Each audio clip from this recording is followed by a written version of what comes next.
15번째 시간입니다. 이스라엘의 믿음에 대해서 살펴볼 텐데 지향성이라는 제목으로 은혜를 나누고자 합니다. 2005년도에 종교별로 우리나라 인구 비중을 발표했었습니다. 그 발표 결과를 듣고 우리 개신교에 비상이 걸렸었습니다. 모든 종교 인구가 다 늘었었거든요. 그 전에 비해서 2005년도에 불교도 많이 늘고, 불교는 포교 활동을 많이 하는 종교가 아닙니다. 그런데도 불구하고 불교가 많이 늘었습니다.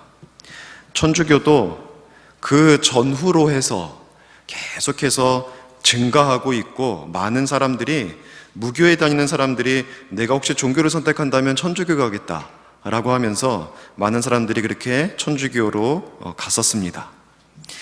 굉장히 많은 종교들이 다 부흥하고 있었는데 개신교만 인구가 준 겁니다. 그것도 숫자도 참 비율로 따져봤을 때 그 전 10년보다 1995년도보다 인구는 분명히 우리나라 인구가 늘었거든요. 그런데 개신교 우리 교회를 다니는 사람들은 14만 4천 명이 줄었습니다.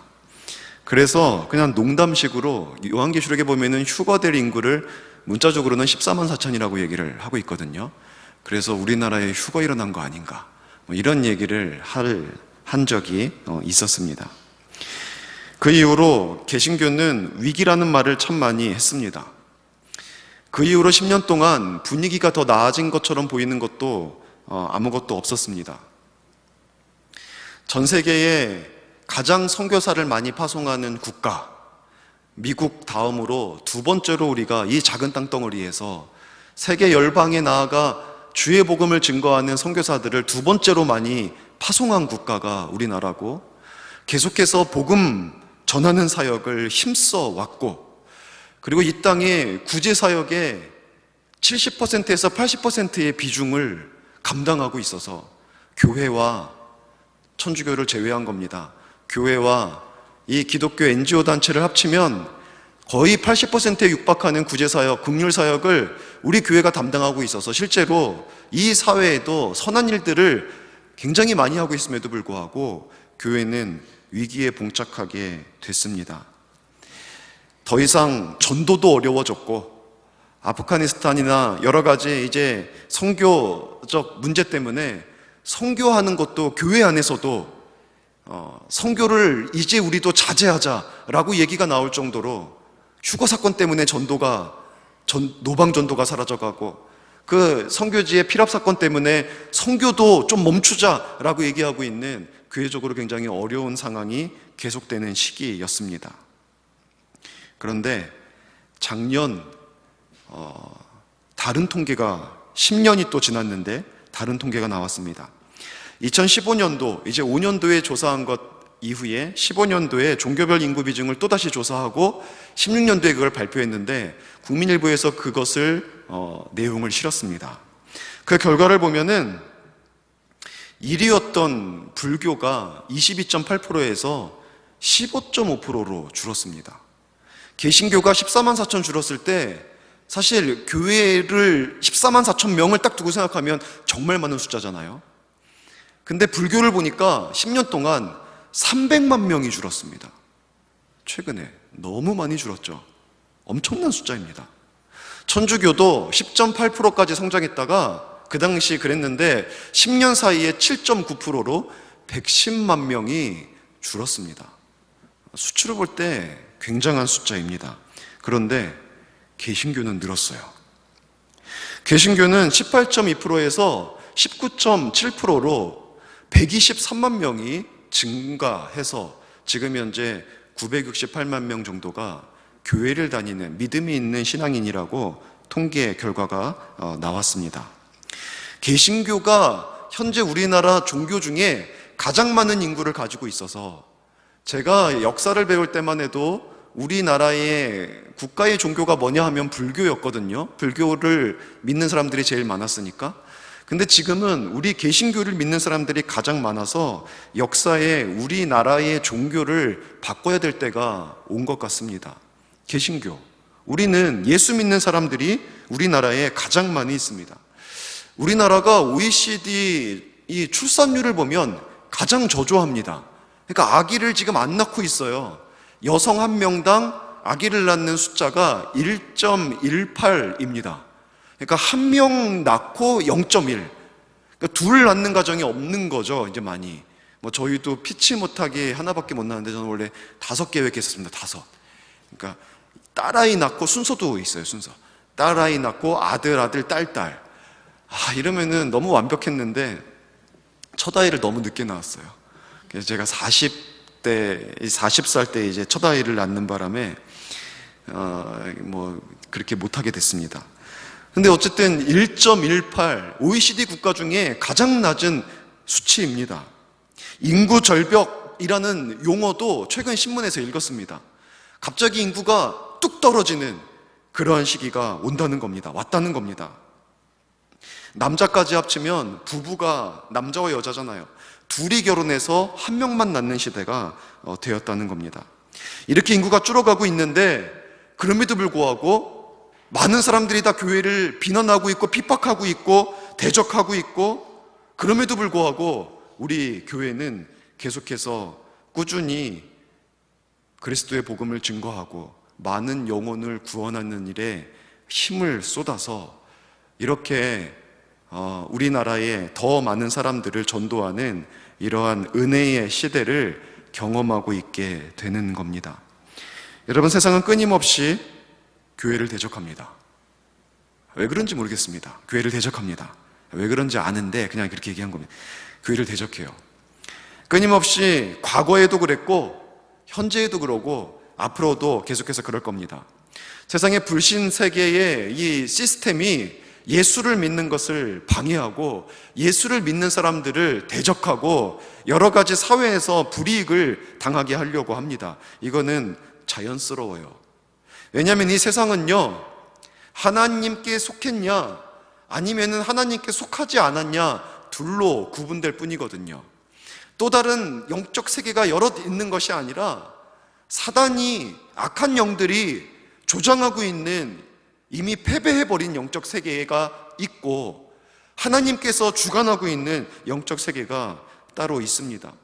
예수님의 부활과 더불어서 이미 하나님의 나라는, 주님의 교회는 이겼지만, 그래서 지금도 하나님의 나라가 확장되어 가고 있지만, 최종적으로 교회는 궁극적으로 승리하지만, 그럼에도 불구하고 악한 영들은 자신에게 주어진 마지막 때에 더 많은 사람들을 예수 그리스도를 개인의 구세주로 영접하지 못하게 하려고 방해하고, 교회가 이 사역을 감당해 나가는 것을 어떤 식으로든지 막으려고 노력을 하고 있기 때문에 이 세상에는 계속해서 예수를 믿는 우리와 교회는 여러 가지 갈등과 핍박과 문제와 어려움을 직면하게 되는 겁니다. 오늘 본문도 그런 모습을 보여주고 있고 또한 그 결과를 보여주고 있습니다. 세상과 교회 사이의 갈등 구조, 그리고 그 결말을 보여주고 있는 것이 오늘 본문입니다. 이 본문을 들고 청교도였던 존 오웬은 이런 말을 했습니다. 이것은 어떤 의미에서 이 본문 두고 한 얘기입니다. 세상과 교회의 싸움이 결국 어떻게 끝날 것인지를 보여주는 확실한 모형이고 증거다. 결국 어떻게 끝날 것인지를 보여주는 거라는 거예요.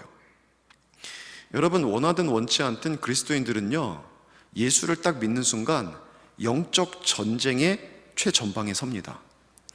사단이 우리가 예수를 믿으면 그 다음부터 공격하기 시작해서 우리는 영적 전쟁에 임하게 되어 있어요. 내가 원하지 않아도 예수를 믿는다는 것 때문에 사람과의 관계에서의 눈에 보이는 갈등뿐만 아니라 우리들의 영적인 상태와 우리들의 마음과 우리들의 삶에 벌어지는 모든 것 속에서 자꾸만 사단이 우리를 넘어뜨리는 이 영적 전쟁의 한복판에 우리가 서게 되는 겁니다. 사단은 실체가 있어요. 한번 말씀드렸는데, 무당을 전도해가지고 교회를 데리고 왔는데 무당이 교회 오니까 너무 초조해하고 막 눈이 막 왔다 갔다 해요. 그리고 나중에는 막 배로 움켜쥐고 배가 너무 아프대요. 그래가지고 막 도망가려고 그러는 거예요. 그 두 번째 데리고 왔는데 또 마찬가지예요. 붙잡고 물어보니까, 그 무당한테 물어보니까 자기를 부리는 신이 자기가 교회에 오면은 자기를 너무 괴롭힌다는 거예요. 너무 괴롭혀서 거의 자기가 생명의 위협을 느낀다 그러면서 나중에는 세 번째 데려오는데 도망가 버리더라고요. 그냥 영적 실체가 있습니다, 사단이. 우리를 공격합니다. 하지만 오늘 본문이 보여주는 것은 우리가 결국은 이긴다는 겁니다. 결국은 우리가 궁극적으로는 승리할 수 있다, 승리하게 된다. 예수님은 이미 이겼다라고 우리에게 말씀해 주셨는데 우리가 우리의 승리를 보여주고 있습니다. 여러분, 우리는 전투적인 교회의 또 하나의 상입니다. 영적으로 전투하고 있기 때문에 우리는 전투적인 교회를 살아가고 있는데, 우리는 무엇으로 이 전쟁에서 싸워 나가는 겁니까? 믿음입니다. 우리가 믿음 가지고, 그것도 미신적이거나 막연한 믿음이 아니라 하나님의 말씀에 근거한 믿음 가지고 우리가 싸워 나가면 이깁니다. 말씀에 근거하지 않는 순간 나는 예수를 믿는다라고 얘기를 하지만 실제로는 그 믿음이 성경적인 믿음이 아니면 그 믿음은 진짜 믿음이 아닙니다. 말씀에 근거한 믿음으로 우리는 싸워 나가고 거기에서 영적인 승리를 경험하게 되는 겁니다. 어떻게 끝난다고요? 하나님의 백성은 결국 구원을 받고 이 세속 시스템, 악한 영이 사로잡고 있는 이 세상은 심판을 받게 되어 있습니다. 하지만 거기에 이르기까지 과정이 쉽지 않습니다. 끝까지 믿음을 가지고 나아가야 합니다. 보겠습니다. 오늘 본문을 통해서 우리 첫 번째로 살펴볼 것은요, 위대한 승리 뒤에도 시험이 찾아온다는 겁니다. 이스라엘은요, 마지막 10번째 재앙을 통해서 결국 출애굽을 하게 됩니다. 10번째 재앙에 이르기까지 하나님은 이스라엘 백성들에게 참으로 놀라운 기적으로 함께해 주셨습니다. 이스라엘 백성들은 하나님께서 살아계신 것들을 목격했습니다. 하나님께서 여러 가지 심판을 통하여서 애굽 사람들이 섬기는 모든 신들이 얼마나 헛되고 얼마나 아무것도 아닌지 그거를 낱낱이 보여주셨습니다. 10가지 재앙은 애굽에서 섬기고 있는 신들에 대한 심판이었습니다. 그것을 통하여서 사람들이 만들어 놓은 신들이 헛된 우상이라는 것을 보여주었고, 하나님은 살아계신 분이라는 것을 분명하게 목격하게 하셨습니다.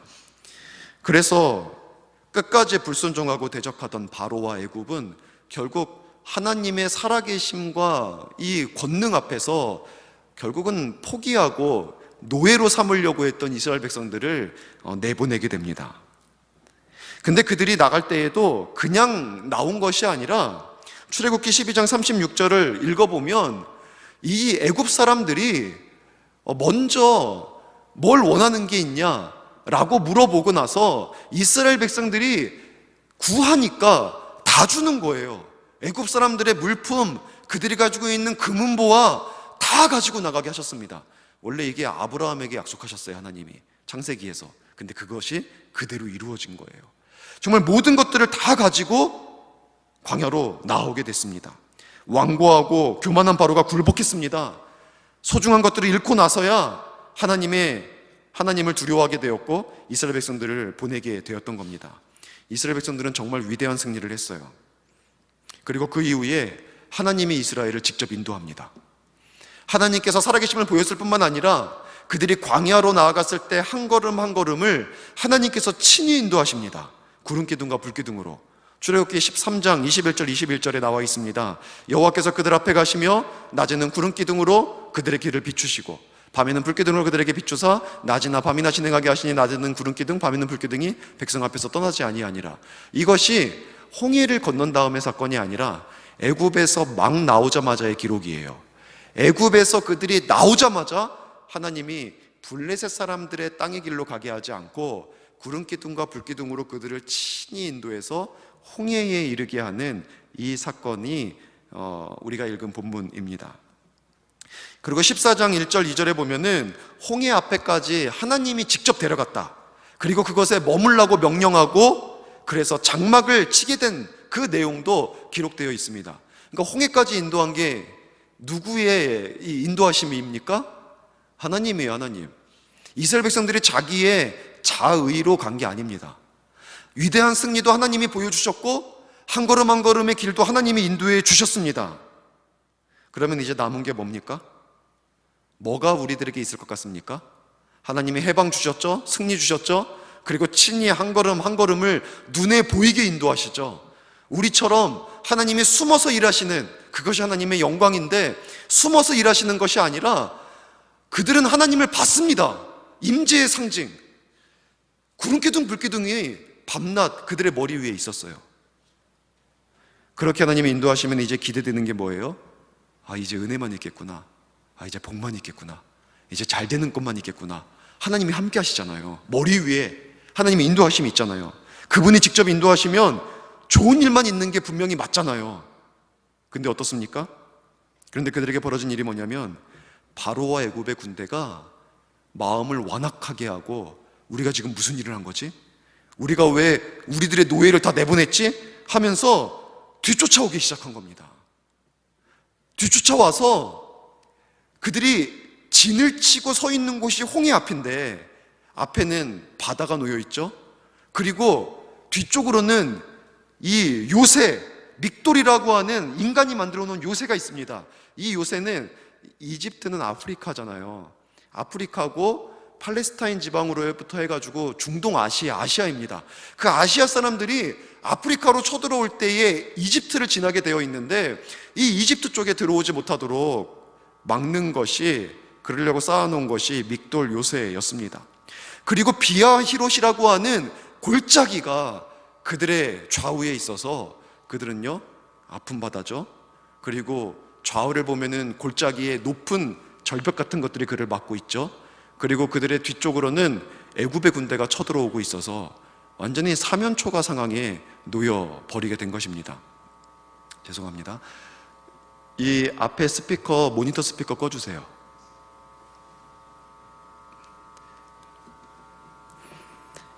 네, 이거를 이제 갈 때가 되었다 그럽니다. 오래돼가지고 이렇게 켜놓고 있다 보면 이렇게 소리가 나요.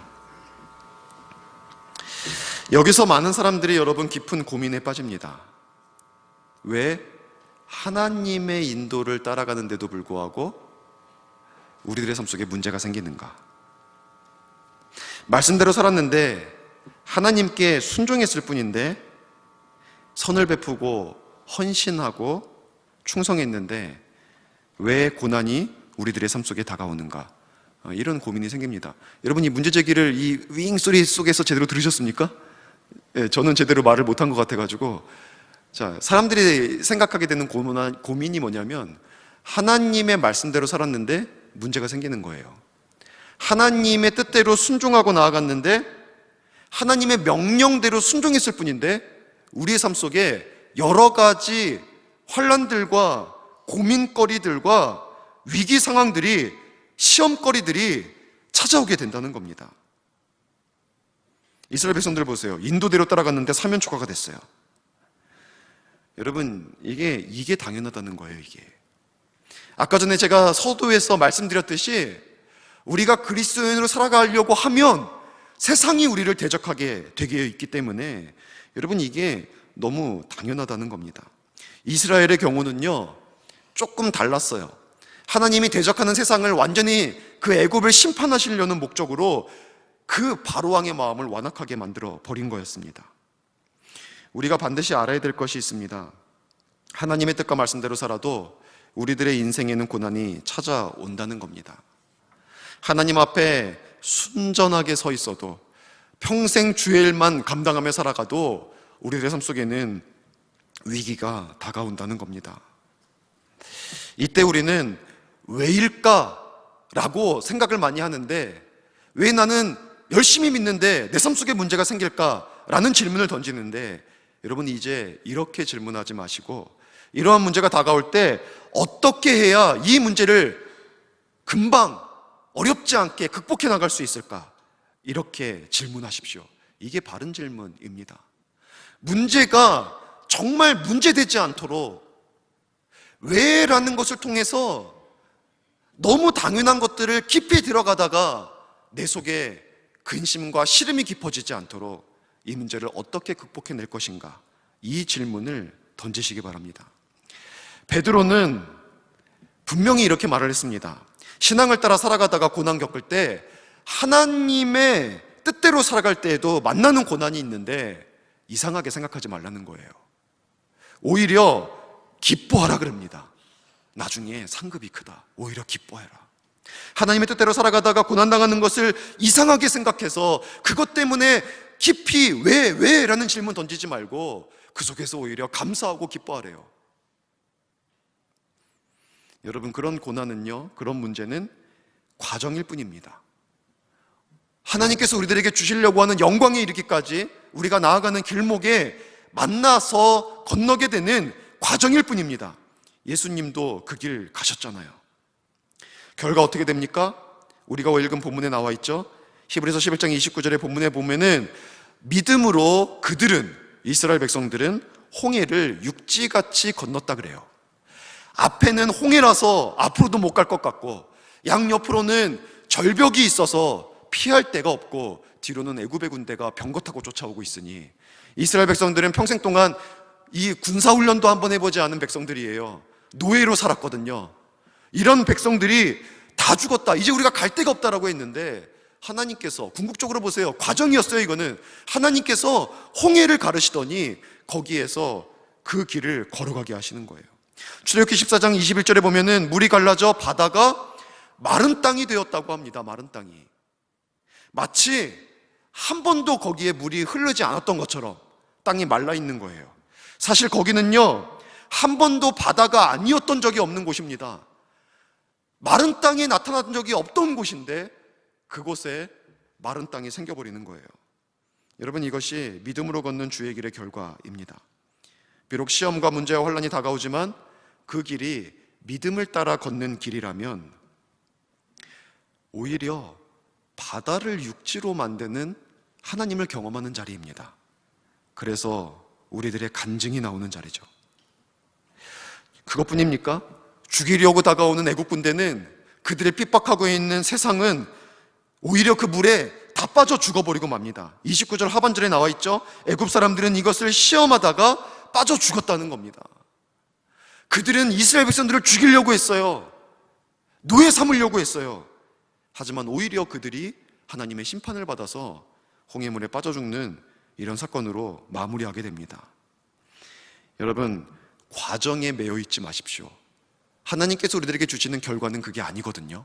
과정에 매여서 거기에서 헤어나오지 못하는 삶을 살아가지 마시고 하나님께서 우리에게 주시는 은혜로운 결과를 향하여 믿음의 걸음을 계속해서 걸어 나가시기 바랍니다. 최후 승리를 얻기까지 우리는 이 과정이 반복됩니다. 위대한 승리를 해도 또다시 시험거리가 생깁니다. 하나님이 주시는 간증이 내 삶 속에 넘쳐도 또다시 우리들의 삶 속에 문제가 다가옵니다.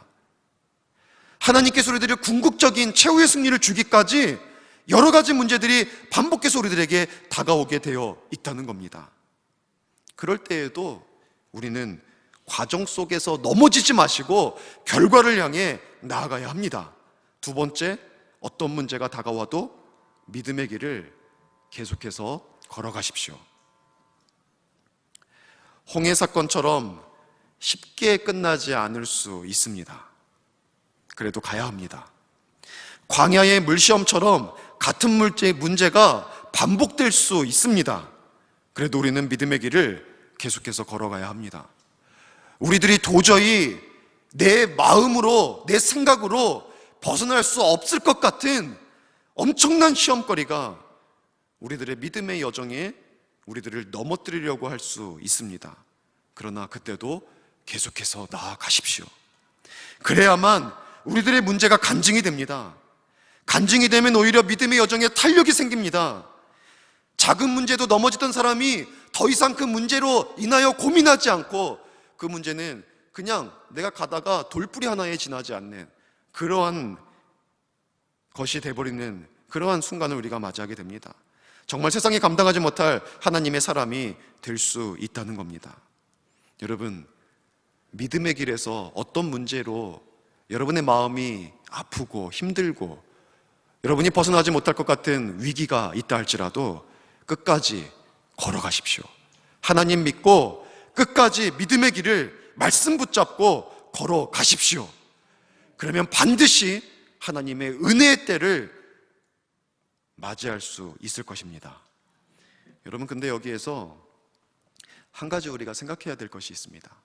우리가 곰곰이 좀 생각해야 될 중요한 문제가 있는데, 이 이스라엘을 바라볼 때 오늘 본문은 믿음으로 그들이 홍해를 건넜다라고 얘기하지만 실제 이 믿음이 이스라엘 전체의 믿음이었습니까? 자, 본문을 읽으면서 우리는 이 질문을 던져야 됩니다. 왜냐하면 출애굽기에 들어가서 우리가 읽어보면 사실 이스라엘 백성들이 홍해 앞에서 뒤에서 바로의 군대가 쫓아오고 믹돌과 비하이로 사이에 갇혀서 꼼짝하지 못할 때 이스라엘 백성들은 믿음의 모습을 보이지 않았어요. 근데 성경은 믿음으로 그들이 건넜다고 얘기하고 있거든요. 그러면 질문을 던져야죠. 여러분, 이 믿음이 모두의 믿음이었나요? 아닙니다. 이 믿음은요, 소수의 믿음이었습니다. 소수의 믿음. 정확하게 성경이 말하고 있는 사람은 누굽니까? 모세죠. 근데 모세만 그 믿음이 있었던 건 아니에요. 아론 역시 하나님 앞에서 같은 믿음을 가지고 기적의 역사의 현장에 항상 모세와 대동했던 사람입니다. 아론 역시 학자들은 같은 믿음으로 서 있는 사람이었을 거다라고 얘기합니다. 그리고 이때에 여호수아와 갈렙이 있었어요. 이들 역시도 하나님 앞에서 바른 믿음 가지고 서 있던 사람들입니다. 흔들리거나 의심하거나 실족하지 않았던 사람들이에요. 어떤 난관이 있어도 마찬가지예요. 이스라엘 백성들을 그 한 사람 한 사람을 다 거론하지 않았어도 이스라엘 백성 중에 소수는 분명히 하나님께서 우리를 도우실 것이라는 믿음을 가지고 있었다라는 겁니다. 근데 대부분은 그렇지 않았어요. 나머지 이스라엘 백성들은 어떻게 했습니까? 두려워했습니다. 원망했습니다. 출애굽기 14장 10절 12절에 그것이 기록되어져 있습니다. 바로가 가까이 올 때 이스라엘 자손이 눈을 들어보니까 애굽 사람들이 자기들 뒤에 가까이 온 거예요. 그러니까 이스라엘 백성이 어떻게 합니까? 두려워하면서 여호와께 부르짖고, 이 부르짖음은 하나님 도와주세요보다 하나님 우리 죽게 됐습니다, 하나님 이게 뭡니까? 라는 부르짖음입니다. 막 두려워서 지금 혼돈 상태에 빠졌습니다. 그들이 모세한테 말합니다. 애굽에 매장지가 없어서 당신이 우리를 이끌어내어 이 광야에서 죽게 하느냐? 어찌하여 당신이 우리를 애굽에서 이끌어내어 우리에게 이같이 하느냐? 우리가 애굽에서 당신에게 이른 말이 이것이 아니냐? 이르기를 우리를 내버려둬라. 우리가 애굽 사람을 섬길 것이라 하지 않았냐? 애굽 사람을 섬기는 것이 광야에서 죽는 것보다 낫다. 여러분, 틀린 말은 아니에요. 그죠? 모세가 그들을 이끌어 왔어요.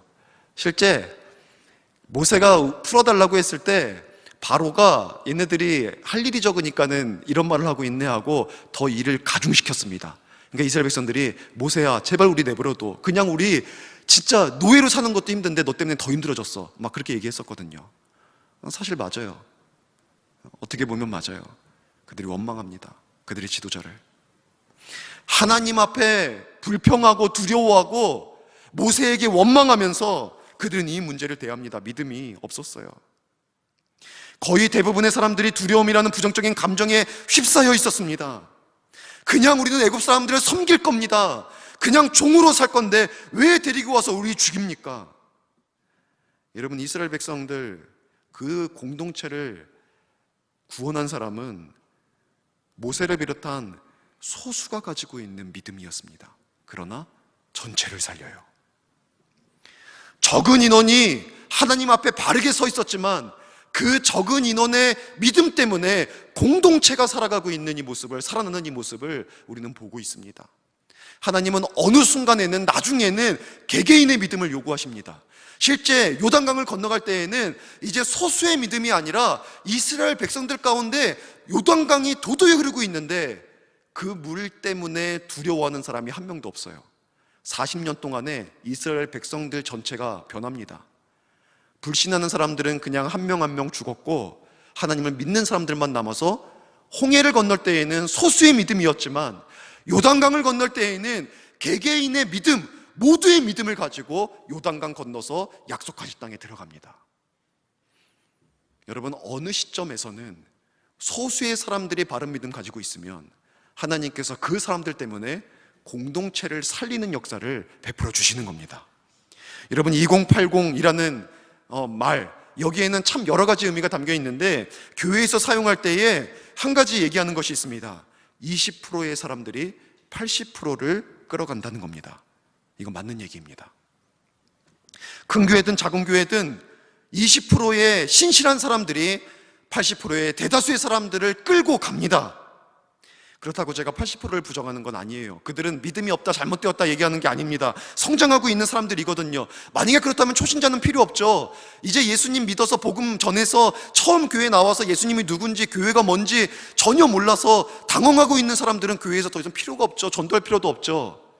만약에 20%만 중요하다면 나머지 80%도 너무 중요합니다. 그런데 20%의 사람들이 그들을 책임지고 믿음 가지고 끌어가고 섬기면 어느 순간에 80%의 사람들 가운데 새롭게 20% 안에 들어오는 사람들이 생기고 그들이 성장해서 주님의 몸된 교회와 연약한 지체들을 섬기는 믿음의 용장들로 자라가는 때가 반드시 있기 때문에 여러분, 이 모두는 소중합니다. 여기서 말하고 싶은 것은요, 여러분 20%가 되어 주십시오. 성령의 음성을 들을 수 있는 분들은 여러분의 마음으로 하나님의 음성을 들으셔서 교회를 건강하게 세워가고 하나님의 뜻을 이루어가고 이 시대에도 복음 사역을 완성시켜 나가는데 여러분 쓰임받는 20%가 되어 주시기를 여러분 담임 목회자로서 간절히 부탁을 드립니다. 여러분 믿음 가지고 동역자가 되어 주십시오. 함께 주님께서 주신 비전이 있으면 함께 그 길 걸어가는 믿음의 사람들이 되어 주십시오. 뒤로 물러서서 하나님 앞에 두려워하고 걱정하고 근심하고 여러 가지 사안들 속에서 서로를 불평하고 원망하는 그러한 곳에 처해 있지 마시고 꼭 20%에 들어오셔서 믿음 가지고 문제를 아무것도 아닌 것으로 볼 줄 알고 그 속에서 하나님의 역사를 꾸준히 이루어낼 수 있는 그러한 믿음의 용잔들이 되어주시기를 바랍니다. A Few Good Men이라는 영화 제목도 있는데 소수의 좋은 사람들이 세상을 끌어가는 거예요. 세상이 아무리 어두워도 하나님은 당신의 신실한 자들을 보내셔서 그 소수의 사람들이 이 세상의 등불이 되게 하셨습니다. 성경의 역사를 보십시오. 암흑천지입니다. 그러나 하나님은 그 시대를 버리지 않아요. 하나님의 사람들을 소수를 보내셔서 그 시대의 등불이 되게 하셔서 그 시대를 다시 살리시는 하나님의 역사를 베풀어 주셨던 겁니다. 세상은요, 창조적 소수가 세상을 바꾼다 그래요. 아니요. 우리는요, 믿음의 사람들이 이 세상을 하나님의 구원의 길로 이끌어간다, 이렇게 말해야 됩니다. 믿음으로 생각하고 믿음으로 말하고 믿음으로 삶을 바꾸고 믿음으로 세상 가운데 하나님의 살아계심을 보여주는 그 소수의 사람들을 통해서 하나님은 이 시대를 또 주님의 거룩한 교회를 이끌어 가시는 것입니다. 여러분 그루터기가 되어 주십시오. 남은 자가 되어 주십시오. 믿음의 사람들이 되어 주십시오. 그래서 어떤 상황 속에서도 믿음의 새 역사를 이루어갈 수 있는 저와 여러분 될 수 있기를 주의 이름으로 간절히 축원합니다. 이제 마지막으로 그러면 어떤 믿음으로 그 길을 걸어가야 합니까? 모세와 대다수의 백성 사이를 가른 것이 뭐냐면 지향성입니다. 지향성. 오늘 본문의 제목이죠. 모세와 백성들도 하나님을 믿는 사람들이에요. 근데 그 믿음을 위기의 순간에 차이를 드러낸 것이 지향성이에요. 지향성이라는 단어는 일반적으로 일정한 방향으로 나아가는 성질을 지향성이라고 합니다. 뿌리가 땅으로 깊이 나아가면은 굴지성, 그죠? 가지가 빛을 향해 나아가는 거 굴광성, 빛을 향해서 일정한 방향으로 나아가는 성질을 지향성이라고 합니다. 철학에서는요, 우리들의 의식이 항상 일정한 대상을 지향하고 있는 것을 지향성이라고 얘기를 합니다. 믿음에는 지향성이 있어야 됩니다. 일정한 방향으로 끝까지 나아가는 것. 식물이 빛으로 나아갈 때 뭔가 장벽이 있으면 그것 때문에 멈추는 것이 아니라 그 장벽을 타서라도 굽어져서라도 또다시 빛을 향해서 나아가는 일정한 지향성을 가지고 있는 것처럼 우리도 하나님을 향하여서 어떤 장벽이 있어도 하나님을 향하는 이 방향이 비록 조금 돌아서 갈지라도 그 장벽을 넘어서서 반드시 주님께 향하는 지향성을 유지하고 있어야 하는 겁니다. 이게 차이예요. 백성들은 장애가 딱 생기니까 어떡합니까? 출애굽기 14장 10절에 보니까 눈을 들어본즉 애굽 사람들이 이른지라 그들의 시선이 애굽 사람들에게 향합니다. 하나님을 향하던 시선이 문제에게 꽂혀요. 그러나 모세는 어땠습니까? 14장 13절에 보니까 이스라엘 백성들에게 말합니다. 두려워 말고 가만히 서서 여호와께서 오늘 너에게 행하시는 구원을 보라. 하나님을 보고 하나님의 구원을 봐라. 문제를 보지 말고 문제 넘어 계신 하나님을 봐라. 모세는 하나님 보고 있는 거예요. 이 지향성의 믿음이 그들을 가른 겁니다. 문제를 보면은요 두려움이 생깁니다. 문제를 보면은요 걱정거리가 생깁니다. 문제를 보면은 분노가 생깁니다. 그러니까 모세한테 우리는 종이 좋아. 종이 왜 죽게 해? 제가 제일 좋아하는 영화가 멜 깁슨의 그 감독 영화 브레이브하트입니다. 자유를 위해서 내가 종으로 살아가기보다는 자유를 위해서 죽겠다. 마지막에 자유를 외치면서 단두대의 이슬로 사라져 가는데 스코틀랜드의 이 영웅 굉장히 좋습니다. 사람들은 자유가 아니면 죽음을 달라. 이 세상 사람들 이렇게 말해요. 근데 하나님의 백성들이 뭐라 그래요? 우리는 종으로 사는 게 나을 뻔했어. 왜 우리를 죽여? 분노하니까 이성이 왜곡됩니다. 잘못된 판단을 하고 있어요. 여러분, 그리스도인의 싸움이 뭐냐면 시선 싸움이에요. 우리들의 싸움의 정체는요, 이 세상 속에서 어떤 싸움이 벌어지든지 우리들의 싸움의 정체는 우리가 무엇을 바라보느냐예요. 시선 싸움. 문제를 바라보느냐 아니면 문제에 넘어 계신 하나님을 바라보느냐, 이것이 우리들의 종착점을 달라지게 하는 거예요. 문제만 바라보면 이스라엘 백성들 두려워합니다. 원망합니다. 잘못된 말을 합니다. 잘못된 판단을 합니다. 그러나 모세를 보니까, 하나님 바라보니까 두렵지 않아요. 사람들과 싸우지 않습니다. 지팡이를 들어서 마른 땅을 만들어요. 이스라엘 백성들이 다 쳐다보고 있어요. 근데 지팡이를 드는 거예요. 여러분, 하나님이 저에게 문제가 생겼을 때, 만약에 우리도 홍해 앞에 있을 때, 윤 목사, 너 지팡이를 들어. 내가 딱 이거 갈라줄게. 많은 사람들이 다 주목하고 있어요. 제가 지팡이를 들어야 돼요. 그 속에서 어떤 생각이 들까요? 야, 이거 들었는데 꼼짝을 안 해. 어떻게 되는 겁니까? 여러분, 믿는 사람들이 가기를 두려워하는 장소 중에 하나가 있어요. 구판. 구판. 왜냐하면 옛날에 부흥사들이 그랬거든요. 진짜 예수 믿는 사람들이 구판 들어가면 무당이 갑자기 딱 멈추고 너 나가! 이런다는 거예요. 그러니까 예수를 믿고 있는데 거기는 마치 내가 진짜 믿는지 아닌지를 결정하는 장소 같아요. 그러니까 구판이 벌어지고 있으면 거기 들어갈까? 들어가는데 아무 일도 안 벌어지면 어떡하지? 막 이런 걱정들이 생기지 않겠습니까? 모세는 그런 게 없어요. 도도히 흐르고 있는 홍해인데 지팡이를 들어버리는 거예요. 시선이 하나님께 머물러 있으니까 하나님께서 말씀하신 대로 순종해서 믿음의 팔을 드니까 거기에 마른 땅이 생겨버리잖아요. 시선 싸움이에요. 시선 싸움. 어디를 바라보느냐. 애굽 사람들은 무엇을 봤습니까? 애굽 사람들은요, 자기 속에 갇혀 있어요. 그들의 시선은요, 자기 욕심이에요. 노예들을 뺏길 수 없는 거예요. 그렇게 나간 그 노예들이 아주 향해서 분노가 일어나는 거예요. 자기 생각에 갇혀 있어요. 토마스 맨튼이 이 애굽 사람들의 모습을 보면서 이렇게 말합니다. 악이란 부패하여 눈을 어둡게 만드는 법이다.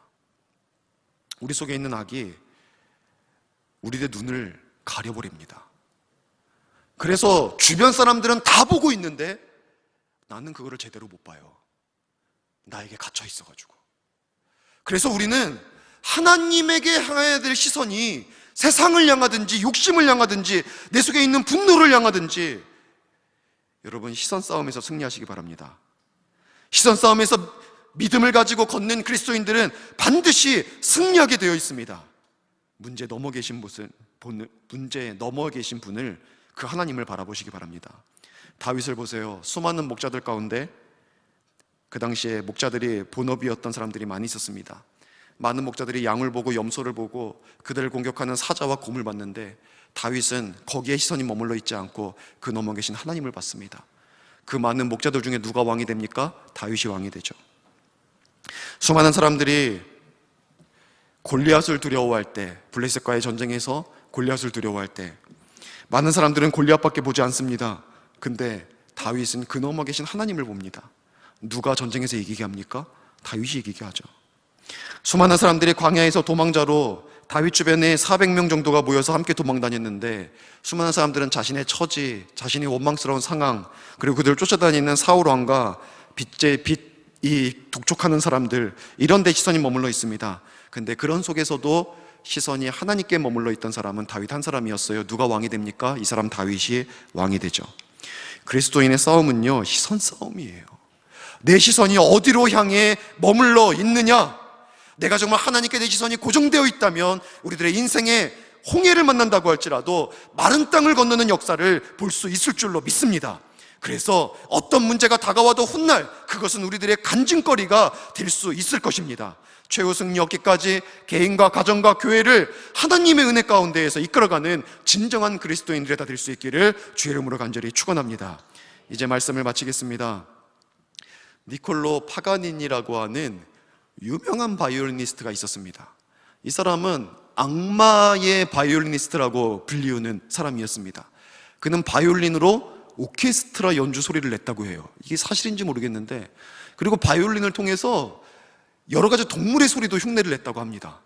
그리고 바이올린을 세 줄로도 연주를 하고 두 줄로도 연주하고, 그러니까 한 사람이 공작이었던 한 사람이 한 줄로 한번 연주하는 노래를 만들어 보세요 해서 지현 하나만 가지고 연주하는 곡도 썼던 세계적인 역사적인 바이올리니스트라고 얘기를 합니다. 근데 그 사람 일화 가운데 이런 얘기가 있어요. 중요한 연주회장에서 바이올린을 연주하는데 바이올린이 줄이 4개입니다. 현이 4개인데 연주를 열심히 하다 보니까 줄 하나가 끊어져 버렸다는 거예요. 팅 소리 내면서 끊어져 버렸다는 거예요. 그래서 청중들이 놀랐습니다. 하지만 막상 이 니콜라 파가니니는 당황하지 않고 3줄 가지고 자기가 원래 연주하던 4줄 연주곡을 3줄 가지고 계속해서 연주해 나가는 겁니다. 근데 연주하다가 또 한 줄이 끊어져 버렸어요. 2줄 남은 겁니다. 사람들이 놀라죠. 그냥 2줄 갖고도 계속해서 연주를 합니다. 그리고 마지막으로 한 줄이 더 끊어져 버렸어요. 이제 한 줄밖에 남지 않은 겁니다. 하지만 역시 이는 포기하지 않았습니다. 이 사람이 유명하게 명성을 떨치게 된 계기가 이 사건이라고 얘기를 해요. 저는 글을 통해서 읽었으니까 사실인지 모르겠어요. 한 줄의 파가니니, 한 줄 가지고 아름다운 연주를 마무리한 사람. 여러분, 누구나 우리들의 인생을 살아가면서 멋진 인생의 연주를 하길 원합니다. 우리는 교회 안에서도 우리 교회가 영광스럽게 하나님께서 맡겨주신 사역을 잘 감당해내기를 원합니다. 근데 한 줄씩 끊어집니다. 건강이 끊어집니다. 관계가 끊어집니다. 물질이 끊어지고 우리들의 직장에 문제가 생기고 부모님이 돌아가시고 여러 가지 우리들의 현들이 끊어져 나갑니다. 하지만 마지막까지 끊어지지 않는 한 줄이 있습니다. 하나님과 우리 사이에 연결된 끈. 하나님은 하나님이 친히 이 줄 지켜주셔서 우리의 연주를 마지막까지 아름답게 마무리하게 하십니다.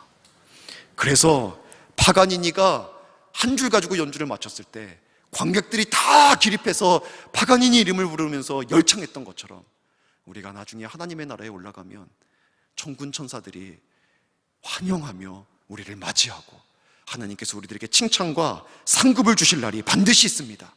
한 줄 남는다 할지라도 마지막까지 믿음의 연주를 다 하시기 바랍니다.